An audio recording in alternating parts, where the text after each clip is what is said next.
Saludos a todos y todas. Hoy, más que hablar sobre el financiamiento del sector salud, vamos a hacer unas reflexiones sobre economía política de la salud. Y quiero comenzar con una frase de nuestro libertador Simón Bolívar, contenida en el proyecto de Constitución de Angostura del 15 de febrero de 1819, que reza: es el deber de todo ciudadano vigilar sobre la legítima inversión de las rentas públicas en beneficio de la sociedad. Y yo me permito decir que si hacemos sobre el financiamiento del sector salud, financiamiento en palabras de Dussel como una determinante de la concepción política e ideológica de este sector, al tiempo que esta concepción determina el primero, difícilmente podemos comprender cómo opera el sector salud. Los contenidos que vamos a revisar muy brevemente son: ¿de dónde partimos? Lo establecido en la Constitución de la República Bolivariana de Venezuela respecto a la salud, concepto y elementos del sistema de salud, visión de derecho a la salud y del derecho económico, y el financiamiento del sector salud, el régimen fiscal y monetario y el presupuesto en salud. La Constitución establece que toda persona tiene derecho a la salud y que es deber del Estado garantizarla a través de la creación, ejercicio de la rectoría, la gestión, la regulación y el financiamiento de un sistema público nacional de salud, integrando los recursos fiscales y las cotizaciones de la seguridad social, por lo que el Estado garantizará un presupuesto para la salud. Asimismo, regulará al sector privado. La Constitución también señala que el deporte y la recreación son asumidas como políticas de salud pública, que se debe garantizar la salud de los pueblos indígenas considerando sus prácticas y sus culturas, que los servicios nacionales de salud son competencia del Poder Público Nacional, mientras que el mejoramiento de las condiciones de la comunidad en salubridad y la atención primaria de salud son competencias del municipio. Ahora bien, ¿qué es el sistema de salud? Según Giovanella, el sistema de salud es entendido como el conjunto de relaciones políticas, económicas e institucionales responsables por la conducción de los procesos relativos a la salud de la población, que se expresa en organizaciones, normas, servicios, planes y proyectos, cuyos objetivos es alcanzar resultados consistentes con la concepción de salud prevalente en la sociedad. Concepción de salud que en nuestro caso es de derecho, donde solo puede ser garantizado a través de un sistema universal de salud, y ese sistema estará conformado por elementos claves e interdependientes como son lo político, ideológico, conceptual y el financiamiento, que, como mencioné antes, tienen relaciones de determinación determinantes entre sí: la organización estructural y funcional, las y los trabajadores de salud, los recursos para la salud, como infraestructura, insumos, medicamentos, equipos y materiales médicos, entre otros, la acción y la subjetividad. Del anterior se desprende que la concesión y el financiamiento de salud y del sistema de salud influirán en todos los otros componentes, cumpliendo no con los principios de integralidad, universalidad, equidad, solidaridad y gratuidad para todos y todas, y por ende garantizando o no el derecho a la salud. En esta presentación hablaremos grosso modo de uno de los elementos claves del sistema de salud, que es el financiamiento. Como lo expresó Eleonora Mandato en toda disertación sobre el financiamiento público en general y particularmente en salud, es importante iniciar con reflexiones sobre el Estado, como actor fundamental de lo social y del poder político, entendiendo que la forma de Estado y sus atribuciones incide y determina los principios de organización, funcionamiento y competencias de sus instituciones. Asimismo, las formas de gobierno o regímenes políticos son determinantes en la estructura institucional, en la orientación y cuantía de los recursos presupuestarios, en la administración pública. En este sentido, la República Bolivariana de Venezuela se constituye en un Estado democrático y social de derecho y de justicia que propugna como valores superiores de su ordenamiento jurídico y de su actuación la vida, la libertad, la justicia, la igualdad, la solidaridad, la democracia, la responsabilidad social y en general la preeminencia de los derechos humanos, la ética y el pluralismo político. Es decir, el Estado se erigió como un Estado social porque sus preceptos priorizan la búsqueda de la justicia social, interviniendo y promoviendo las actividades económicas para nivelar las condiciones de vida a través de la justa distribución de las riquezas en la población. Como Estado de Derecho, porque está sometido a la legalidad a que la circunscribe el conjunto de normas jurídicas vigentes, y de justicia, porque el fin preeminente es lograr la justa distribución mediante la legalidad. Por ello, formalmente está comprometido con el desarrollo social integral del pueblo, atendiendo al imperativo ético de dar respuesta a las necesidades sociales, orientado hacia la lucha contra las desigualdades e inequidades sociales, al tiempo que propugna un desarrollo económico para alcanzar sus fines, fortaleciendo el poder público y garantizando la seguridad de la nación. Antes de hablar de financiamiento, es importante señalar que la Constitución, así como establece los derechos sociales y el de la salud, también establece los derechos económicos, como la libertad para dedicarse a las actividades de preferencia, la promoción de la iniciativa privada, la justa distribución de la riqueza y la promoción de bienes y servicios, la prohibición de los monopolios y abusos de la posición de dominio, la penalización de los delitos económicos, la garantía de derechos de propiedad sujeta a contribuciones, restricciones y obligaciones, el derecho a disponer de bienes y servicios de calidad, información adecuada y no engañosa, entre otros. Por lo que surge la pregunta, cuando estos derechos se vinculan con la salud, ¿cuál es la visión para que al tiempo que se garantice el derecho a la salud al pueblo, se garanticen los derechos económicos? Con respecto al financiamiento, de los 9 títulos de la Constitución, el título 7 se refiere al sistema socioeconómico y de las funciones del Estado en la economía. Establece los principios rectores de este sistema a los fines de asegurar el desarrollo humano integral y una existencia digna y probada para la comunidad, y señala, entre otras cosas, que el ingreso que se genere por la explotación de la riqueza del subsuelo y los minerales en general propenderá a financiar la inversión real productiva, la educación y la salud. Según nuestro marco constitucional, el régimen fiscal y monetario está conformado por el régimen presupuestario, herramienta fundamental para la política económica y la gestión del Estado, el sistema tributario, relacionado con la justa distribución de las cargas públicas según la económica del o la contribuyente, atendiendo al principio de progresividad, el sistema monetario nacional, responsable de la estabilización de los precios y la preservación del valor interno y externo de la unidad monetaria, y la coordinación macroeconómica, que promueve y defiende la estabilidad económica. La administración financiera del sector público comprende el conjunto de sistemas que intervienen en la captación de recursos financieros y en su aplicación para el cumplimiento con los fines del Estado.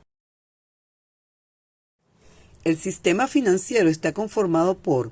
el sistema presupuestario, compuesto a su vez por un conjunto de instrumentos que garantice una gestión fiscal transparente, eficiente, solvente, responsable y con equilibrio fiscal. El sistema de crédito público, integrado por el conjunto de principios, normas y movimientos que rigen las operaciones de crédito público.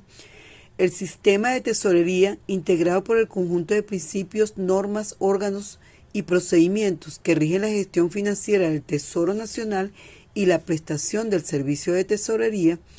El sistema de contabilidad pública, que comprende el conjunto de políticas, principios, órganos, normas y procedimientos técnicos de contabilidad que permiten valorar, registrar, procesar y exponer los hechos económicos financieros que afectan o pueden llegar a afectar el patrimonio de los entes del sector público.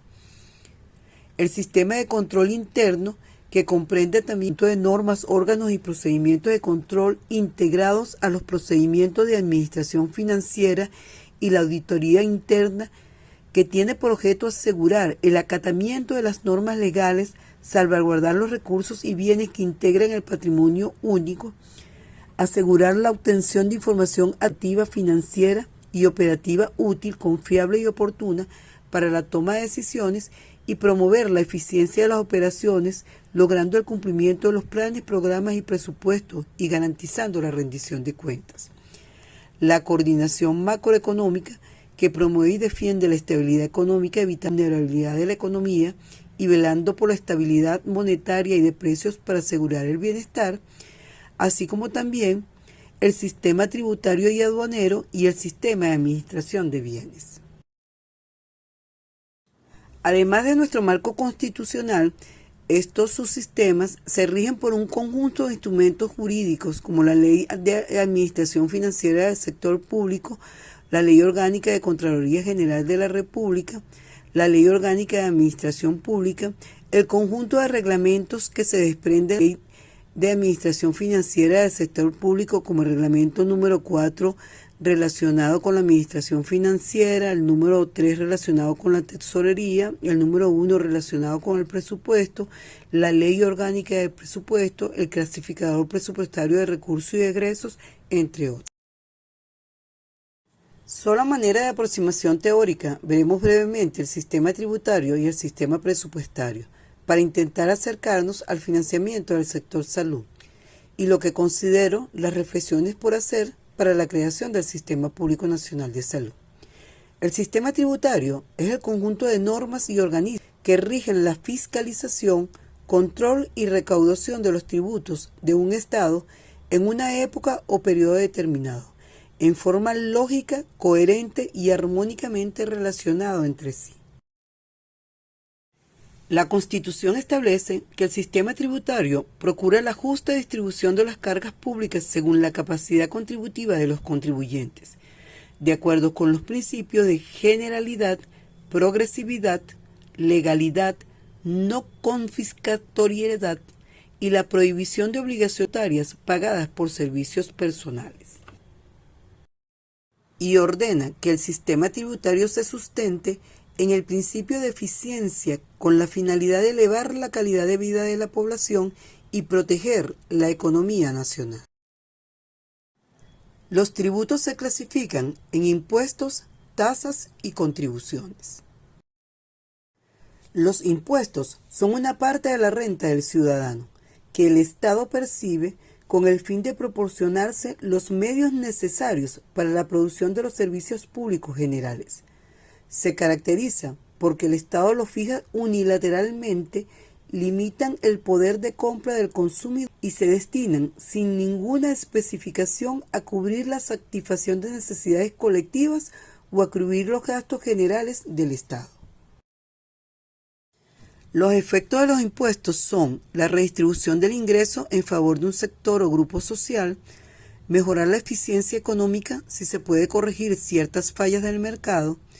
fines proteccionistas a fin de proteger a algún sector muy importante de la nación, como puede ser alguna industria nacional, exterior o interior,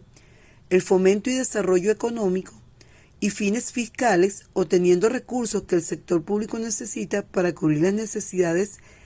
financieras y extrafiscales, como la producción de ciertos efectos económicos, sociales, culturales y políticos, entre otros. Con relación a la tasa, es un tributo cuya obligación se fija sobre un contribuyente individual en oportunidad de la prestación de un servicio estatal. Las tasas pueden ser arbitrios, son tasas que se pagan por la prestación o mantenimiento de un servicio público, derechos, son tasas que se pagan por la prestación de servicio administrativo público o el uso o aprovechamiento de bienes públicos, y las licencias, que son tasas que gravan la obtención de autorizaciones específicas para la realización de actividades de provecho particular sujetas a control o fiscalización. Las contribuciones especiales consisten en la obtención por el sujeto pasivo de un beneficio, un aumento del valor de sus bienes por la realización de obras públicas, el establecimiento o ampliación de servicios públicos. Se trata de tributos, pago a la administración, que se hacen porque se ha recibido una contraprestación. En esta lámina se observa la estructura del sistema tributario según la competencia sea del Poder Público Nacional, estatal o municipal.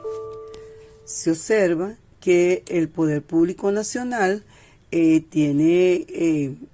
competencia sobre los impuestos sobre la renta, el impuesto al valor agregado, el impuesto sobre el consumo de cigarrillo, alcohol, sucesiones, hidrocarburos, etc. Asimismo, sobre las tasas por prestación de servicios o de aduanas. El poder público estatal solamente tiene competencias minas de piedra, el papel sellado y los timbres fiscales, mientras que a nivel municipal están las actividades económicas sobre inmuebles urbanos, vehículos, juegos, apuestas, el uso de bienes o servicios y sobre plusvalía de las propiedades generadas por cambios de uso. Otra definición importante a considerar es la referente a los ingresos parafiscales. Según Vega, es definida como una prestación tributaria establecida en la ley o con fundamento en ella a favor del Estado, como destinatario directo o indirecto y a cargo de quienes integran un determinado grupo o sector como instrumento financiero para que se ejecute una actividad de interés colectivo que beneficie a este determinado grupo o sector. Las características de los ingresos parafiscales son: primero, se establece mediante ley o con fundamento en ella. Segundo, debe ser satisfechas por quienes forman un determinado grupo o sector. Tercero, son recabados por ciertos entes públicos para asegurar su financiamiento autónomo. Cuarto, lo recaudado no se incluye en los presupuestos del Estado. Quinto, la recaudación no la realiza la Administración Tributaria Nacional. Y sexto, lo recabado ingresa directamente a los entes recaudadores y administradores de los fondos. Con relación al sistema presupuestario, inicio señalando la importancia e impacto que tiene en la economía, desarrollo y en el nivel de vida de los habitantes de cualquier país. Muestra una parte esencial de la política económica, ya que da pauta a las prioridades y objetivos del gobierno a través de los montos asignados a sus ingresos y sus egresos. El proceso de planificación-presupuestación es una herramienta fundamental para que el gobierno formule, discuta, apruebe, ejecute, controle y evalúe los resultados de la estructura de la clasificación de gastos públicos en cada uno de tal manera que se refleje un crecimiento y desarrollo a nivel macro y microeconómico a las prioridades y objetivos del gobierno a través de los montos asignados a sus ingresos y a sus egresos. Como ya mencioné anteriormente, está integrado por el conjunto de principios, órganos, normas y procedimientos que rigen el proceso presupuestario del sector público y comprende los recursos, los egresos y las operaciones de financiamiento sin compensación entre sí. Se puede afirmar que este proceso se inició en el país en 1958, con la creación de la Oficina Central de Coordinación y Planificación, Cordiplan. En 1960 se realiza el primer Plan de la Nación para el periodo 60-64. En 1962 se introduce la ley de presupuesto por programa, presentándose como anexo a la ley de presupuesto. Y en 1971 se logra otorgar carácter de ley. Esta técnica posibilitó elaborar e incorporar la clasificación sectorial de los ingresos y gastos a fin de vincular la económica y social con la política presupuestaria en un periodo seleccionado, lo que hizo posible la identificación de las relaciones entre el presupuesto y la economía, entre el nivel de recursos y gasto, entre los costos y los beneficios, y entre los objetivos, los programas y la eficiencia institucional. En 1993 se aprueba el Plan Único de Cuenta, como herramienta para ser empleada en la formulación, ejecución y control del presupuesto del sector público. Debido al nuevo marco constitucional de 1999, en el 2000 se promulga la Ley Orgánica de Administración Financiera del Sector Público, pero fue a partir del 2005 que se modificó la técnica para la formulación del presupuesto y se pasó del presupuesto por programa al presupuesto por proyectos, creándose el clasificador presupuestario de recursos y egresos. Así, el artículo 2 del Reglamento número 1 de la Ley Orgánica de la Administración Financiera del Sector Público de 2015 reza que los órganos y entes sujetos a la Ley Orgánica de la Administración Financiera del Sector Público formularán y aplicarán la técnica de elaboración de presupuestos, proyectos y acciones centralizadas, entendidas estas como las categorías presupuestarias de mayor nivel y por acciones específicas como categorías de menor nivel. Esta técnica se aplicará en las restantes etapas o fases del proceso presupuestario de conformidad con las acciones que al efecto dicte la Oficina Nacional de Presupuesto, la cual podrá crear de oficio o autorizar a solicitud de los órganos o entes categorías presupuestarias equivalentes a las señaladas en este artículo. El procedimiento implicó el vaciado de la información de los proyectos en una ficha única a través del sistema 9 etapas, que tiene interconexión entre el Ministerio del Poder Popular para la Planificación y el Ministerio del Poder Popular para las Finanzas, con su Sistema Integrado de Gestión y Control de las Finanzas, SIGECOF, bajo el eslogan "Un solo esfuerzo, varios usos", debido a que el Ejecutivo Nacional puede elaborar el anteproyecto del presupuesto del año 1, el Plan Operativo Nacional y la Ley Especial de Endeudamiento. Entre los órganos que intervienen en el sistema presupuestario se encuentran la Oficina Nacional de Presupuesto, las unidades administrativas de los organismos del sector público, el Ministerio del Poder Popular para las Finanzas, el Ministerio del Poder Popular para la Planificación y Desarrollo, la Asamblea Nacional, la Contraloría General Pública, la Oficina Nacional de Contabilidad Pública, la Oficina Nacional de Tesorería, la Oficina Nacional de Crédito Público, la Oficina Central de Personal, la Oficina Nacional de Auditoría, el Banco Central de Venezuela,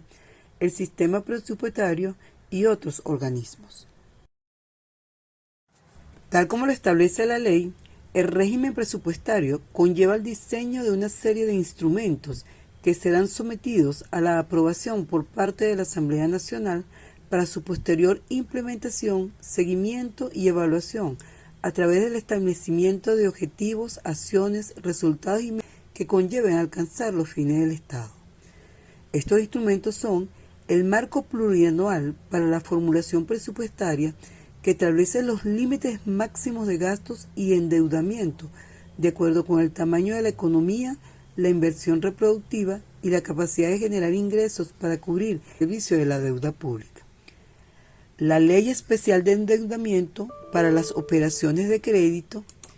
la Ley de Presupuesto, Proyecto Ley de Presupuesto Anual y 6 meses posteriores al cierre del año fiscal, la rendición de cuentas y el balance de la ejecución presupuestaria. Es de señalar que las medidas coercitivas unilaterales implementadas por los Estados Unidos y la Comunidad Europea a nuestro país afectan gravemente todo nuestro sistema socioeconómico, nuestro régimen fiscal y monetario y a la función del Estado en la economía, por lo que el Ejecutivo Nacional tuvo que decretar el estado de excepción y de emergencia económica,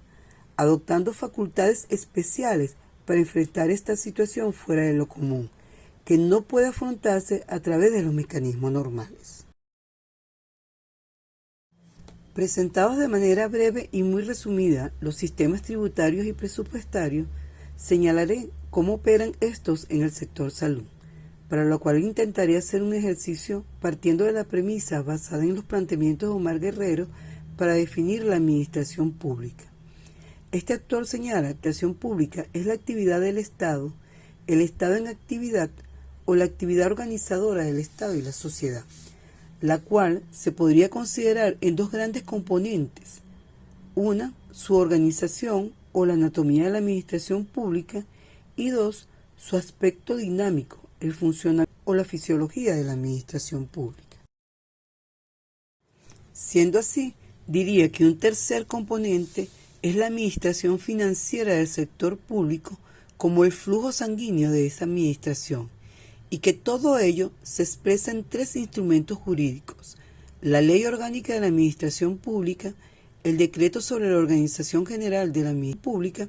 y la Ley Orgánica de la Administración Financiera del Sector Público. Estos instrumentos configuran al sector salud. Según el Decreto sobre la Organización General de la Administración Pública, el Ministerio del Poder Popular para la Salud tiene entre sus competencias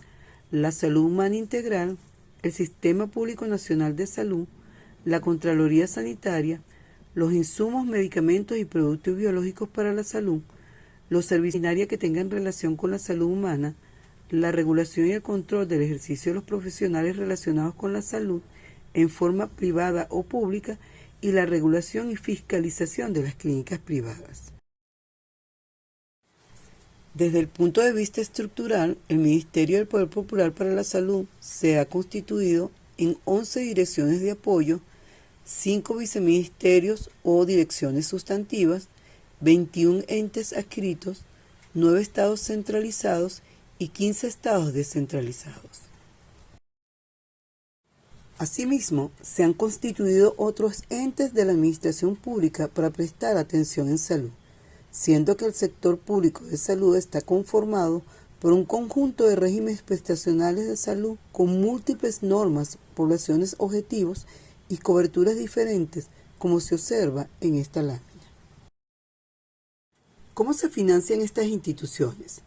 En láminas anteriores comenté que para la formulación, ejecución y control del presupuesto del sector público se emplea el clasificador presupuestario de recursos y egresos aprobado en el 2005 que derogó al Plan Único de Cuentas. Ambos instrumentos tomaron en consideración los manuales del Fondo Monetario Internacional, Banco Mundial y Naciones Unidas en cuanto a la uniformidad y homogeneidad que deben tener las cuentas públicas. Este clasificador contempla los recursos o medios de financiamiento que la República y demás instituciones del sector público obtienen conforme al ordenamiento jurídico vigente, relacionados con la tributación, operaciones de compra y venta, el endeudamiento, las disminuciones y el aumento de pasivos. La principal fuente de financiamiento del sector salud viene de los ingresos ordinarios que se producen de manera permanente durante el correspondiente ejercicio económico-financiero, originados por el sistema tributario a través de los impuestos directos, como los impuestos sobre la renta a personas jurídicas y naturales, y los impuestos indirectos, como los ingresos provenientes de la aplicación de impuestos a los precios de venta al público. Otros ingresos son generados por los aportes patronales sobre remuneraciones y contribuciones de trabajadores en relación de dependencia a la seguridad social, los ingresos para fiscales. En relación a los egresos, el clasificador constituye la estructura presupuestaria de los distintos conceptos de gasto, es decir, que ya tiene predefinido el destino de los recursos en general y en particular el del sector salud. Ejemplos de ellos son aportes patronales o erogaciones al Instituto Venezolano de los Seguros Sociales e IPASME por concepto de obligaciones que deben efectuar los organismos del sector público en su carácter de empleador para atender el financiamiento de la seguridad social de los trabajadores y trabajadoras, personal militar y sus familiares, personal y funcionarios electos de los organismos legislativos nacional, estatal y municipal. Las contribuciones patronales realizadas por los organismos a las empresas aseguradoras y administradoras de fondos de salud para financiar seguros de vida, de accidentes personales y de hospitalización, cirugía y más. Las asistencias socioeconómicas para medicinas, gastos médicos, odontológicos y de hospitalización, el alquiler de maquinaria y equipos médicos, quirúrgicos, dentales y de veterinaria, y productos farmacéuticos y medicamentos utilizados en el tratamiento, cura y prevención de enfermedades de uso humano y veterinario, tales como vacunas, drogas, preparaciones farmacéuticas, jabón medicinal, alcohol, plasma, suero, narcóticos y similares, incluyendo productos de cirugía odontológica y mecánica dental, entre otros. Pareciera que la elaboración del presupuesto de ingresos y egresos está determinado más que por la Constitución y el Plan de la Patria como instrumentos orientadores, guías, marcos, por el clasificador presupuestario de recursos y egresos. El flujo sanguíneo de la administración pública es su administración financiera, flujo que constantemente está siendo atacado por el imperio a través de medidas coercitivas unilaterales con el fin de impedir que el Estado logre sus fines: la paz, el desarrollo de la persona y el respeto a su dignidad, el bienestar del pueblo, la construcción de una sociedad justa y amante de la paz. Esto ha sido una herida grave y ante ello es necesaria la participación del pueblo con conciencia política e ideológica, el fortalecimiento del poder popular y de la administración pública y la profundización del socialismo. Pero este ataque no ha sido la razón para impedir el que sigamos avanzando. Para profundizar el socialismo, para seguir avanzando, es necesario hacer transformaciones, razón por la cual es absolutamente necesario el conocimiento y el manejo de los instrumentos y métodos que se emplean hoy, sobre todo en el sistema presupuestario. ¿Cómo se logran las transformaciones si los métodos condicionan el propósito de transformación del Estado? Si las herramientas ya están predeterminadas a tener un sistema fragmentado que privilegia el aseguramiento no solo como la del Seguro Social, sino aseguramiento privado. Si ni siquiera conocemos las técnicas y las herramientas para elaborar el presupuesto o la aplicamos de forma autómata y acrítica, no hay forma de construir un sistema universal de salud que garantice el cuidado y la protección integral de las ciudadanas y los ciudadanos de forma universal, integral, solidaria y gratuita, si no conocemos el presupuesto, su diseño, su estructura, su composición, si no sabemos cuál es el fin de la administración pública en un Estado de derecho y de justicia, si no cambiamos los métodos y las organizaciones, si no nos unimos. Eso, la consigna es unidad, unidad, unidad.